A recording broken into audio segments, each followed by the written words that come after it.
L'actualité internationale, tout d'abord avec ces tirs croisés qui continuent entre l'Iran et Israël avec des dégâts de part et d'autre. À Téhéran, la capitale iranienne, les habitants fuient, redoutant une attaque massive de l'armée israélienne. Voyons cela avec Joris Buluc et Catherine Tonero.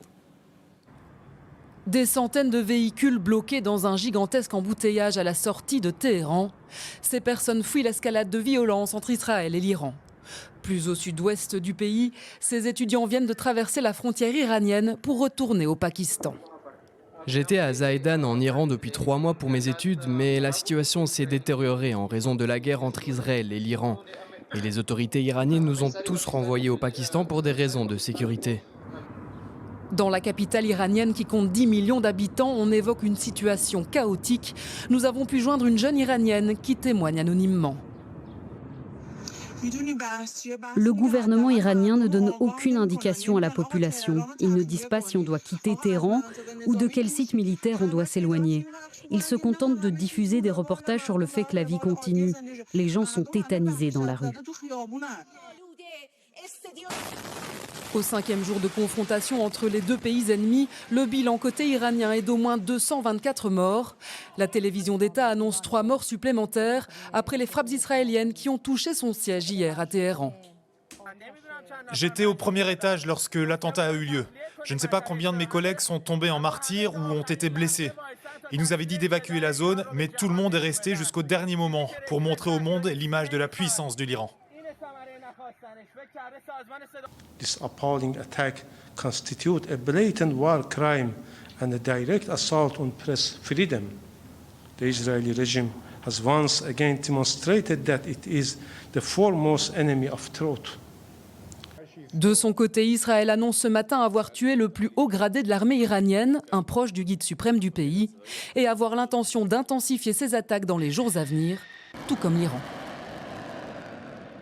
Et en Israël, les sirènes d'alerte ont à nouveau retenti dans certaines régions ce matin. L'Iran a lancé de nouveaux missiles. De fortes explosions ont été entendues à Tel Aviv et Jérusalem. Les habitants de ces deux villes se mettent évidemment à l'abri dans les bunkers souterrains.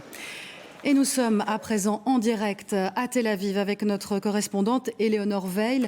Jusqu'où les Israéliens sont-ils prêts à accepter les bombes, les morts, les destructions, Éléonore ? Oui, c'est vrai qu'il existe un large soutien au sein de la population israélienne autour de ce sujet, de cette offensive israélienne en Iran. Et ça s'explique par le consensus assez large au sein de la société israélienne sur le fait qu'un Iran doté d'une arme nucléaire représenterait une menace existentielle pour les Israéliens. Alors cela étant dit, de plus en plus d'Israéliens n'ont plus confiance en leur Premier ministre, Benyamin Netanyahou. Et malgré le succès apparent de cette opération, il y a des sceptiques. Mais il y a aussi les autres, ceux qui disent qu'il faut aller jusqu'au bout, quel qu'en soit le prix. Aller jusqu'au bout, cela voudrait dire frapper toutes les installations nucléaires, balistiques et militaires de l'Iran. Encore faut-il que ce soit possible militairement et cela sans intervention américaine. Les Israéliens peuvent très bien affaiblir les ambitions nucléaires des Iraniens, mais pas les anéantir entièrement. Et puis à cela s'ajoute la peur, bien sûr, le bilan très important des victimes, les dégâts matériels également. Cela fait très longtemps que les Israéliens n'avaient pas connu une guerre d'une telle ampleur sur leur sol. Et puis après 2 ans bientôt de guerre à Gaza, ils sont épuisés. Donc si cette guerre continue, si les villes israéliennes continuent à être également ciblées et les pertes humaines à augmenter, il est très possible que ce soutien commence à s'effriter. Voilà pour l'analyse à Tel Aviv de notre correspondante. Merci Éléonore.